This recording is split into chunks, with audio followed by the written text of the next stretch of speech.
What's going on, guys? Welcome to Rants Red Talk, where we discuss the topics you send through to me on Twitter, and also I want to big up everyone that's donated so far to my homeless charity fund. Obviously, I'm doing a boxing match. A lot of people messaged me and said that they can't make their fight because they're either abroad or they're not from London or whatever. Just logistics, really. And they said that they still want to donate. So I started to GoFundMe. The links in the description. And I do a lot of stuff for the homeless anyway, so we're gonna be doing that again. Put loads of care packages together, hit the streets. If you're not sure, you can check my Instagram or even my Twitter. And I reposted some of the stuff that I've done previously. Man, we raised like 4.5 grand last time, so it'd be sick if I could get close to that again, so we can really go out there. So that's in the description.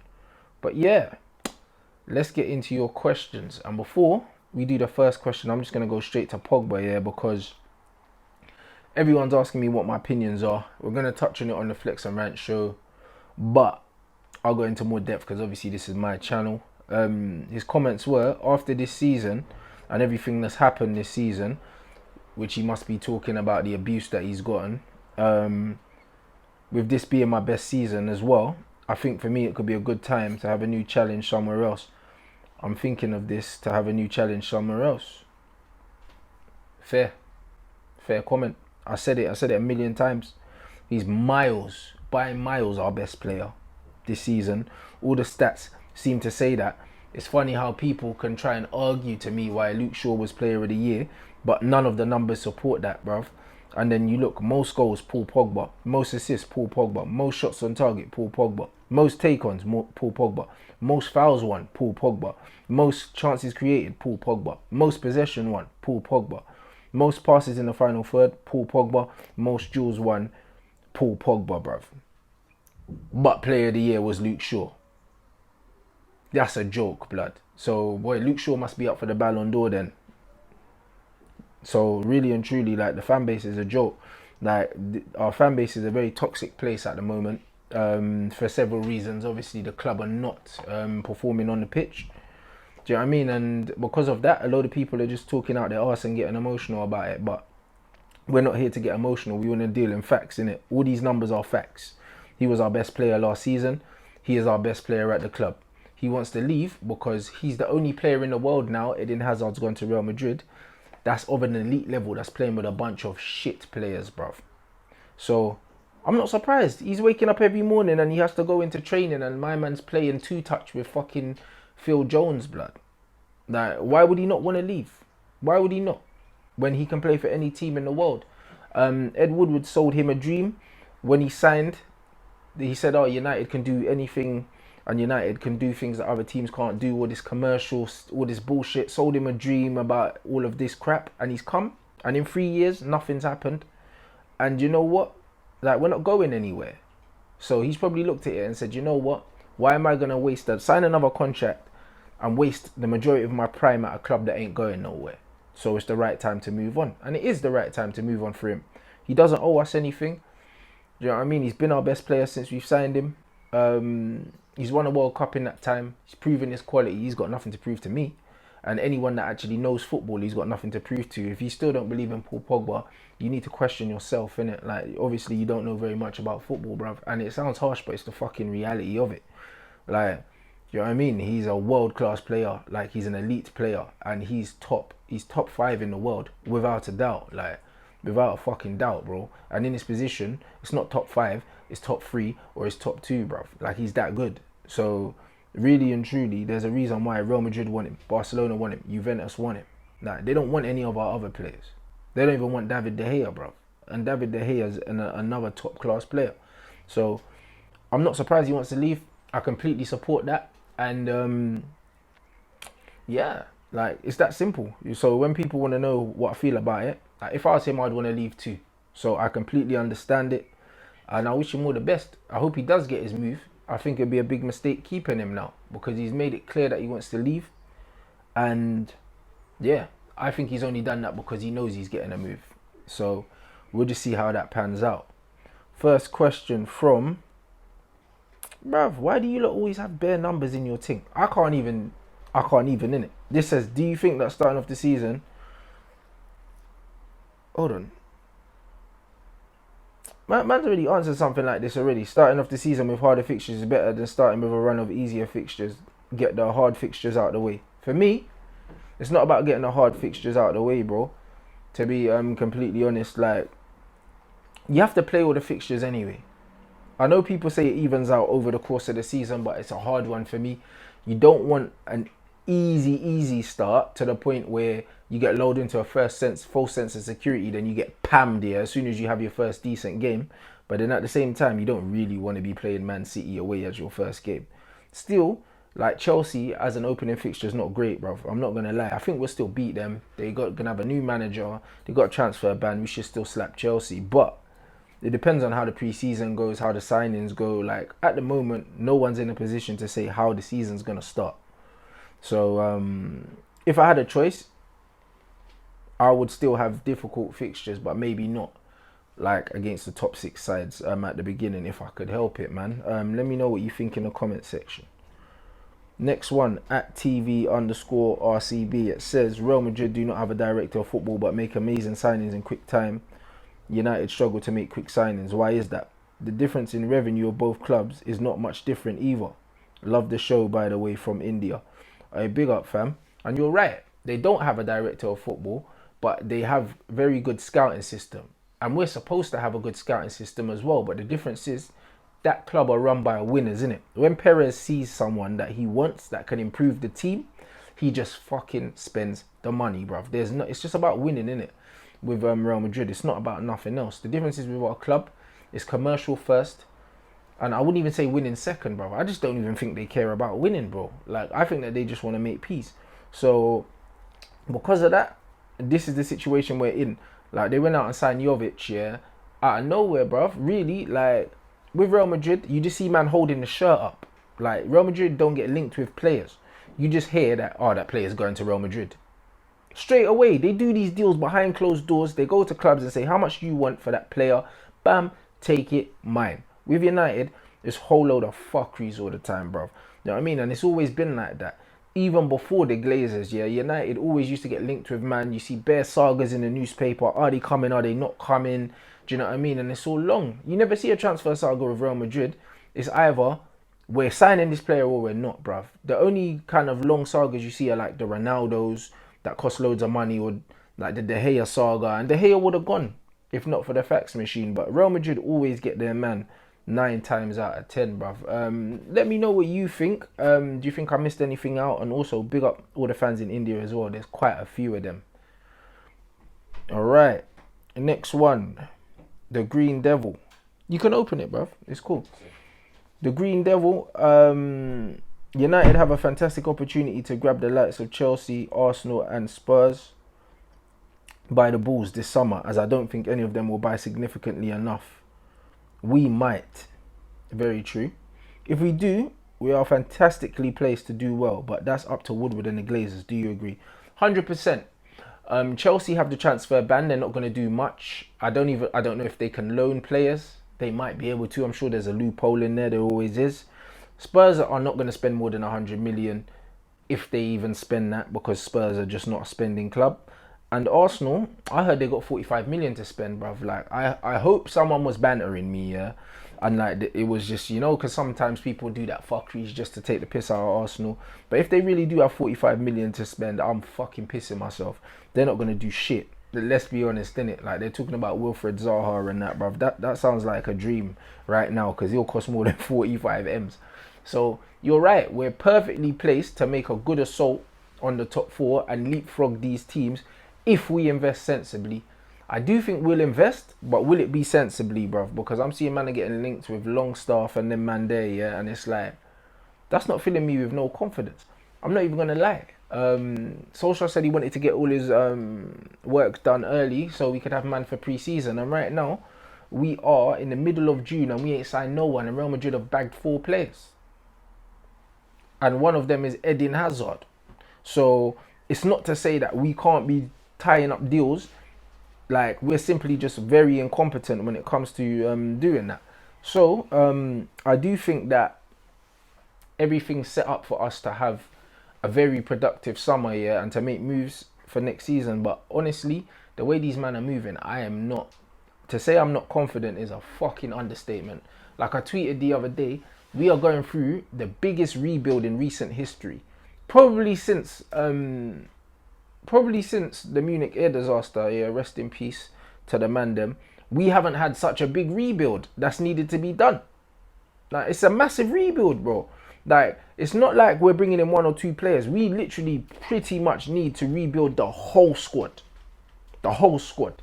Especially if Pogba leaves. The whole fucking squad, because Lukaku's leaving as well. So, man literally need to replace the whole squad.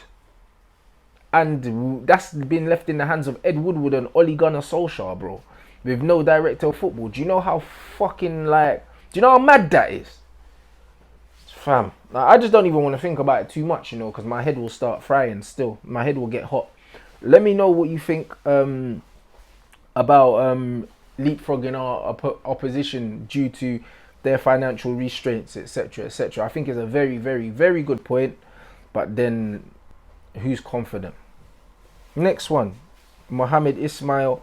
Why do you think Martial hasn't been able to fulfill his potential? He's shown patches throughout the seasons. If you compare him to other players around his age group, such as Sane, even players like Pepe, their impact on their teams are significant.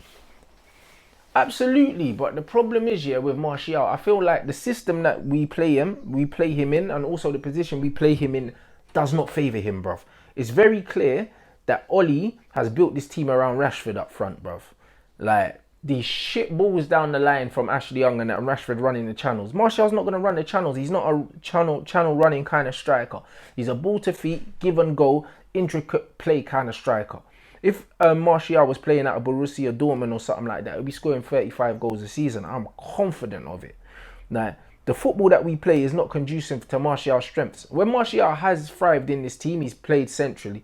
Under LVG and also under Mourinho, in the second part of the season, yeah, he was playing a 2 up front because Mourinho came out and said, Martial don't like tracking back, so I can't play him out wide. He's a liability. Played him up front, bagging goals and kept man in a job. So, it's very clear that Martial needs to be played centrally. Will he be? Because Oli favours Rashford? I am not sure, innit? And if Oli wants to do what's best for this team, he needs to give Martial his number 9 back when Lukaku is sold and play Martial up front, blood. Because Rashford's not levels. He's not good enough to lead the line for Manchester United. He's not good enough with his back to goal, and his movement in and around the box isn't good. Like, when man say Martial's movement and that, you mistake movement for work rate. How many tap-ins does Rashford score? That's how you judge a striker and their movement, yeah? Because strikers with very good movement in the box know how to make half a yard, make that near post dart and get a little flick and stuff like that. That's what movement is. Rashford's movement is not very good, bruv. Like, it's not. He's just very mobile. He moves a lot. Like, he runs a lot. But his movement, like his football IQ and like making one run for the centre-back, then making another run to get on the end of the ball. If you watch Cristiano Ronaldo play up front, you want to see football IQ, bro. Most of the time he scores goals, it's because he makes one run here, then he checks the run, then he does that. That is this, innit? It's not, because Ronaldo doesn't run as much as he used to. But he runs sensibly. Rashford doesn't run sensibly. Martial runs economically. But the problem with that is, for the untrained eye or the ignorant football brain, man say, he's lazy because he didn't chase that. No.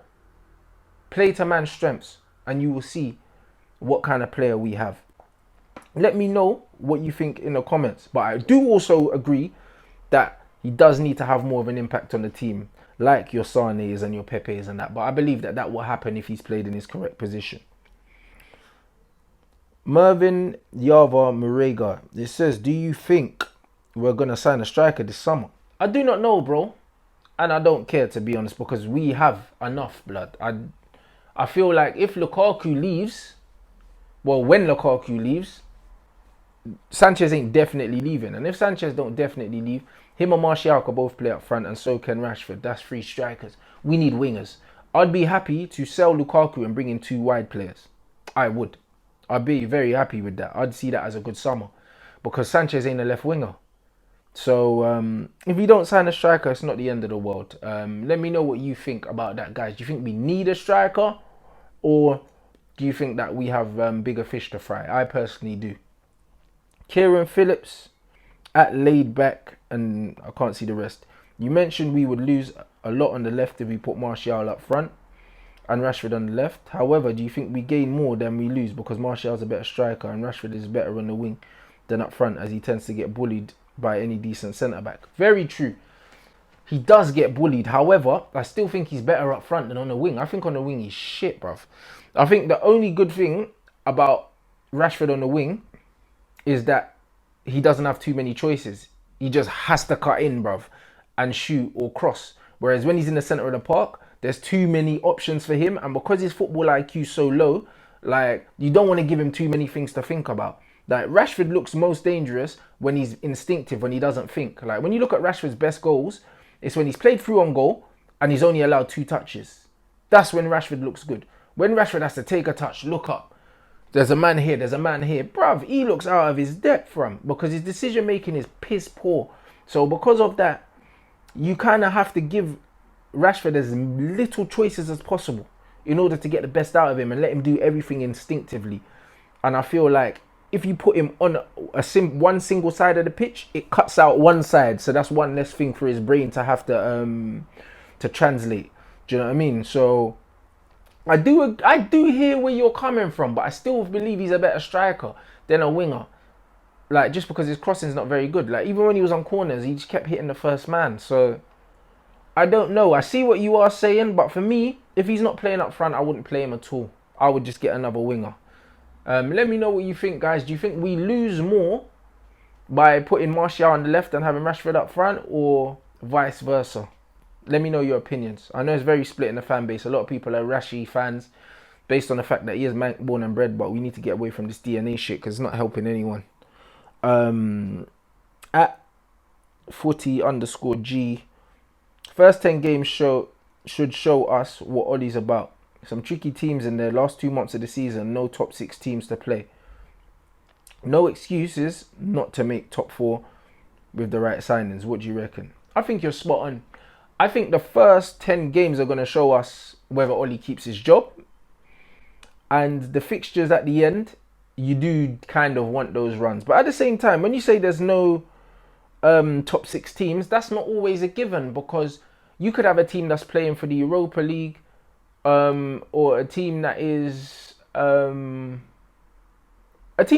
playing to stay up, really. Do you know what I mean? And they're more dangerous sometimes because they look easy on paper, and the teams that are easy on paper could fuck you.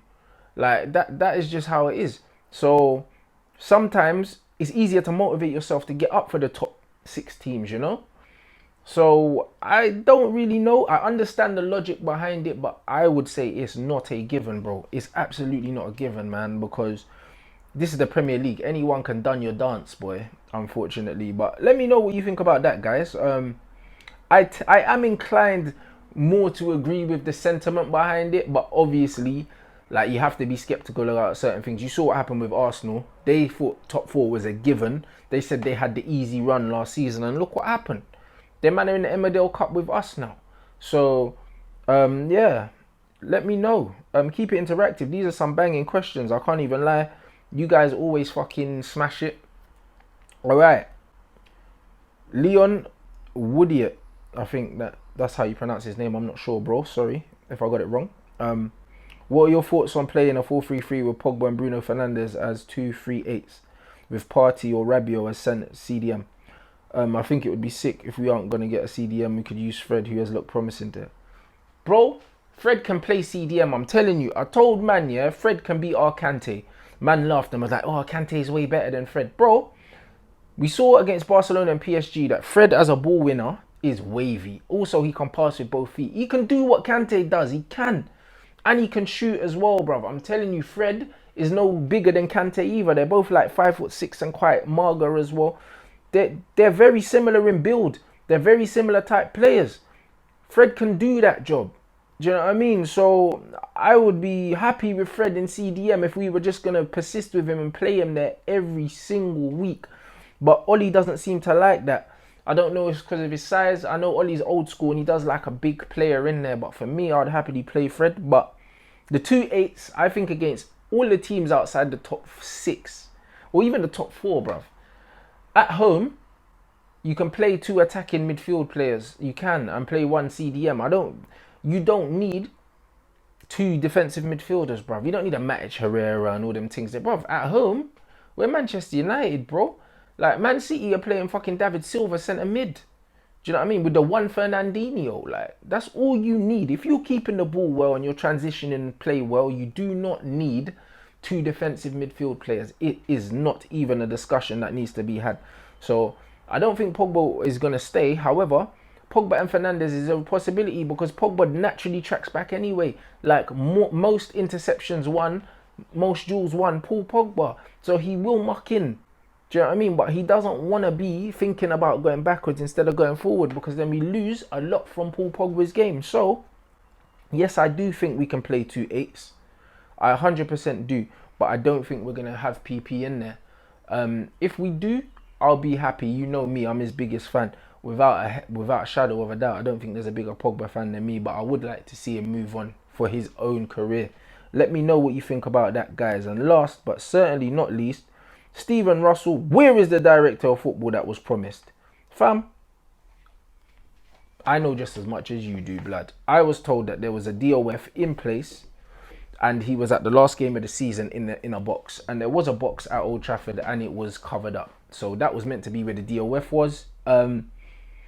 Hasn't come to fruition. I don't know what the Ross is going on, bruv. I think that DOF will be put in place, but it won't be in a traditional sense. I think it is going to be more like they said it was going to be more like a kind of consortium, like a group that basically would mean that Ed Woodward doesn't want to relinquish all of his power.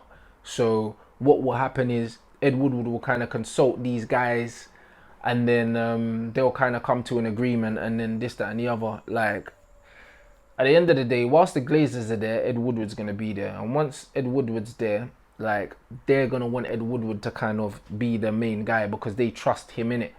They don't really trust no one else, bruv. And that's what it comes down to, unfortunately, guys. So as much as I want a DOF, we should have a DOF. And I want it to be optimistic. Right now, I just can't see a way that Ed Woodward relinquishes the power. So, yeah. It's unfortunate, guys, but that was your Rants Red Talk. Big up for all your questions. Big up for all your support. My fight vlog's up 2 weeks out. The charity, we've raised a lot of money for the Mind charity for the fight. As I said below is my GoFundMe. I'm going to be raising money for the homeless, man. I don't believe that in a developed country like this, there should be people out on the street that are either not eating and they don't have a roof over their head. I think it's fucking ludicrous. I think that the country are letting down their people, man, in all honesty. There shouldn't be a reason for homelessness in a country like this. So I specifically like to do a lot for that because, especially living in London, it breaks my heart to walk past people on the street that begging for money. Like, do you know what I mean? Like, it doesn't compute in my mind, innit? So I do a lot of stuff every year for the homeless. And I'd very much appreciate your support. Just donate as little as you can, really. Like, it doesn't have to be large sums. Like, loads of people watch these videos, so it all adds up, you know. So yeah, make sure you follow Rants and Bants on Instagram and Twitter. And also in the comment section, I have my boxing gym as well that I've opened. I'm doing a lot of stuff with the government at the moment, trying to get children in there. Going to be working with children with behavioural issues, special needs, and all of the above. Like, I'm looking forward to that as well. Another way to give back. So the Instagram for my boxing gym is in the description. Also, if you can follow that, every little helps, man. It just helps with the algorithms when I'm posting things, just to get things moving, guys. So now I appreciate all your support. Flex and Rant show's coming up tomorrow. Yeah, by the time you see this, it will be tomorrow. Also, the WTF, there's no WTF show this week. And yeah, like, if you still want tickets, you can DM me. You have until Friday this week if you want me to post them to you. Otherwise, you're going to have to come and collect them, because on fight week, I'm not running around doing admin. I'm simply not doing it. Like, I need to just focus on the fight and nothing else. So I'll be posting all the tickets on Monday. So if you don't get to me by Friday, and I'm at a wedding this weekend as well, and I'm not working. So get to me by Friday if you want your tickets posted. Otherwise, you're gonna have to come and collect them, guys. But I'm looking forward to it. Appreciate all of you lot. It's mad love as usual. Big up yourselves.